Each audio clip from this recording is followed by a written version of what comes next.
آیتیں اللہ تعالیٰ نے فرشتوں کے تعلق سے بتائیں اور قسم کھائی، اس کے بعد کہا کہ یوم ترجف الراجفہ، ہم نے بتایا تھا کہ اس کو جواب قسم کہتے ہیں۔ مطلب یہ کہ کوئی شخص کہے کہ اللہ کی قسم میں اب پابندی سے نماز پڑھوں گا، تو یہ جو اللہ کی قسم ہے یہ تو قسم ہے، اس کے بعد جو جملہ آ رہا ہے اس کو کہتے ہیں قسم کا جواب قسم، ٹھیک ہے۔ تو وہی اللہ تعالیٰ نے یہاں قسم کھائی، اس کے بعد جواب قسم کے لیے کیا کہہ رہے ہیں؟ یوم ترجف الراجفہ، ایک زمین کو جھنجھوڑ دینے والی یا پھونچال آنے والی ایک چیز ہے جو آ کر کے رہے گی۔ اس سے ہم نے بتایا تھا کہ نفخہ اولا مراد ہے، یعنی جو سور پھونکا جائے گا، حضرت اسرافیل علیہ السلام جو سور پھونکیں گے، اور پہلی مرتبہ سور پھونکنے میں جتنے بھی انسان ہیں، جتنی بھی چیزیں ہیں، سب کیا ہو جائیں گی؟ سب فنا ہو جائیں گی۔ تتبعها الرادفہ، پھر اس کے پیچھے ایک اور چیز آنے والی آئے گی، مطلب کیا؟ نفخہ ثانیہ، یعنی دوسری مرتبہ جو سور پھونکی جائے گی، یعنی ایک مرتبہ لوگ مر جائیں گے، سب پوری دنیا ختم ہو جائے گی، قیامت برپا ہو جائے گی، دوبارہ پھر سور پھونکی جائے گی، تو جتنے لوگ اس وقت مرے وہ لوگ اور ان سے پہلے جتنے لوگ اس دنیا سے جا چکے وہ سب کے سب زندہ ہوں گے۔ یہ دوسری سور ہے۔ تو تتبعها الرادفہ، دوسری سور پھونکی جائے گی، آنے والی چیز آئے گی۔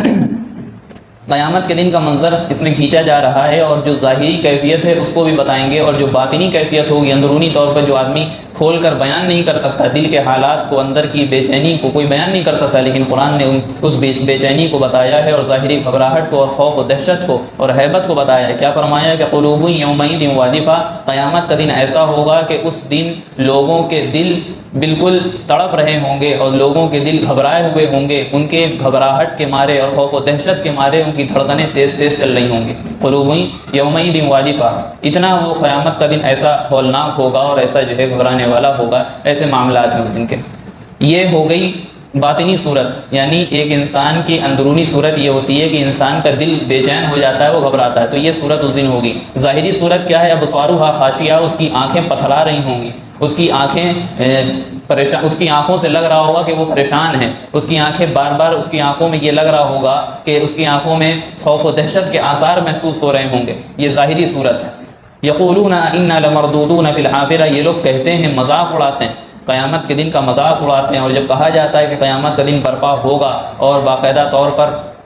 یقولون انا لمردودون فی الحافرہ، یہ لوگ کہتے ہیں کہ کیا ہم لوگ دوبارہ الٹے پیر پھر سے آئیں گے، ان گڑھوں سے پھر سے نکل کر کے آئیں گے، یعنی جب قبر میں چلے جائیں گے، جب ہماری ہڈیاں بوسیدہ ہو جائیں گی، ہم کو پھر سے وہاں سے نکالا جائے گا، پھر ہم کو اللہ کے سامنے پیش کیا جائے گا، پھر ہمارے جسموں کو سنوارا جائے گا، پھر ہمارے جسم میں روح پھونکی جائے گی، کیا یہ ایسا ہو سکتا ہے؟ ان کا انداز یہ تھا کہ ایسا ہونا ناممکن ہے، ان کا عقیدہ یہ تھا کہ ایسا نہیں ہو سکتا، بہت دور کی بات ہے، یہ تو ہو ہی نہیں سکتا۔ اور دوسری چیز یہ تھی کہ استصعاب جس کو کہتے ہیں، یعنی بہت مشکل ہے، یعنی ایک آدمی کے آگے کہہ رہے ہیں اذا کنا عظاما نخرا، کیا ہماری ہڈیاں جب کھوکھلی ہو جائیں گی اس کے باوجود ہم لوگ پھیرے جائیں گے، اس کے بعد ہم کو زندہ کیا جائے گا؟ ان کے لیے یہ مشکل لگتا تھا، ان کو یہ مشکل لگتا تھا۔ اگلے رکوع میں اس چیز کو اللہ تعالیٰ نے صاف کھول کھول کر بیان کیا ہے کہ اللہ تعالیٰ کے لیے آسمان بنانا جب اتنا آسان ہے، اللہ تعالیٰ کے لیے آسمان کو 2 مرتبہ بنانا آسان ہے، اللہ تعالیٰ کے لیے حضرت آدم حضرت حوا کو بغیر ماں باپ کے پیدا کرنے کے لیے اللہ کے لیے آسانی کا معاملہ ہے، تو ہمارے اندر تو ہمارے پاس تو جسم ہے، اور اس جسم کے اندر روح ہے، تو یہ کیسے اللہ کے لیے مشکل ہو سکتا ہے کہ اللہ تعالیٰ اس جسم کو دوبارہ پیدا کر دیں؟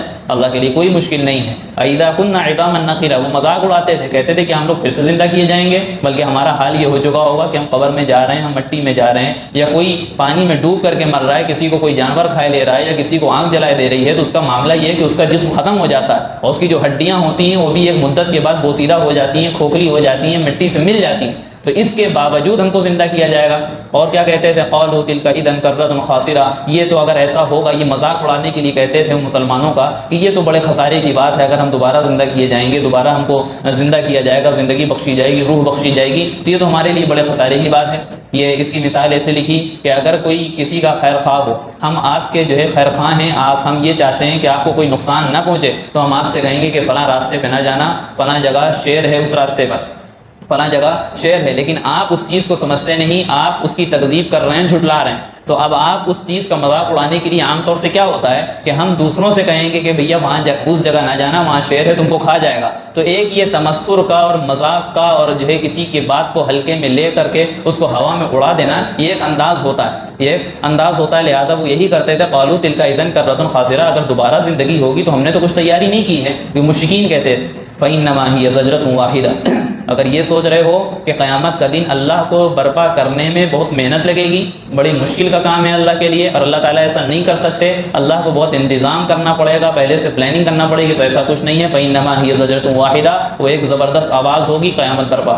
وہ ایک زبردست آواز ہوگی، قیامت برپا ہو جائے گی، لہذا اس کے لیے کچھ اللہ کو انتظام کرنے کی ضرورت نہیں ہے۔ اللہ تعالیٰ تو کن فیکون کے مالک ہیں، اللہ تعالیٰ کہتے ہیں کن، وہ تو کام ہو جاتا ہے۔ آگے کہا فَإِذَا هُمْ بِالسَّاهِرَةِ، جب وہ آواز آئے گی تو معاملہ یہ ہوگا کہ سارے انسان لوگ ایک جگہ جمع ہو جائیں گے۔ ساحرہ کہتے ہیں، سحر کہتے ہیں ایسی جگہ کو جہاں پر کوئی آڑ پہاڑ نہ ہو، جہاں پہ کوئی چیز درمیان میں واقع نہ ہو۔ ہم نے بتایا تھا کہ وہ جو قیامت کا منظر ہوگا، میدان محشر ہے، وہ ایک ایسا میدان ہے کہ جہاں ہم کو پہاڑ وغیرہ نہیں دکھیں گے، وہاں ہم کو عمارتیں نہیں دکھیں گی، وہاں کوئی کہیں چھپ نہیں سکتا جا کر کے، ایک برابر کا میدان ہے، بالکل سپاٹ میدان ہے، وہاں سب سارے انسان جمع ہوں گے۔ آج سے پہلے تک کے جتنے انسان آئے اور آج کے بعد قیامت تک جتنے انسان آئیں گے سب لوگ میدان میں جمع ہوں گے۔ فَإِذَا هُمْ بِالسَّاهِرَةِ، لہٰذا وہ جو آواز آئے گی اس آواز کے نتیجے میں کیا ہوگا؟ فَإِذَا هُمْ بِالسَّاهِرَةِ، لوگ ایک میدان میں آ کر کے جمع ہو جائیں گے۔ هَلْ أَتَاكَ حَدِيثُ موسیٰ، کیا آپ کو حضرت موسیٰ علیہ السلام کا قصہ نہیں پہنچا؟ یعنی آپ کو کیا یاد نہیں ہے؟ یعنی کہنے کا مقصد یہ ہے کہ آپ کو تو معلوم ہے حضرت موسیٰ علیہ السلام کے بارے میں۔ یہاں اس لیے کہا جا رہا ہے کہ حضرت صلی اللہ علیہ وسلم دعوت دیتے تھے، لوگوں کو سمجھاتے تھے، لیکن لوگ سمجھتے نہیں تھے اور تکذیب کرتے تھے، جھٹلاتے تھے، اور اس کی وجہ سے بھی اللہ کے رسول کو دشواری ہوتی تھی، پریشانی ہوتی تھی، تکلیف ہوتی تھی، ایذا رسانی ان کی ہوتی تھی کہ ہم اتنی زیادہ محنت کر رہے ہیں اور سامنے والا مان نہیں رہا ہے، اور اتنے دنوں سے محنت کر رہے ہیں، ہم سارے دلائل دے چکے، ساری نشانیاں بتا چکے، اللہ کی ذات بتا چکے، اللہ کی صفات بتا چکے، اس کے باوجود یہ مان نہیں رہا ہے، تو اس کی وجہ سے بھی اللہ کے رسول کو ایک باطنی طور پر ایک تکلیف ہوتی تھی۔ لیکن معاملہ کیا ہے،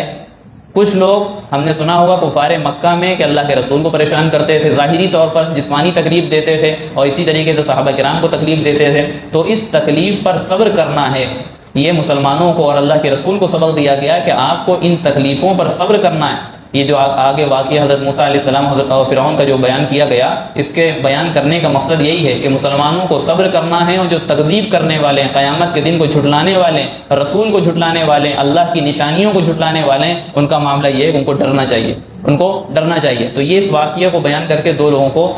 مخاطب کیا گیا ہے۔ کیا کہا گیا؟ ویڈیو اگر اچھی لگی ہو تو لائک کریں، شیئر کریں، اور چینل کو سبسکرائب کرنا نہ بھولیں،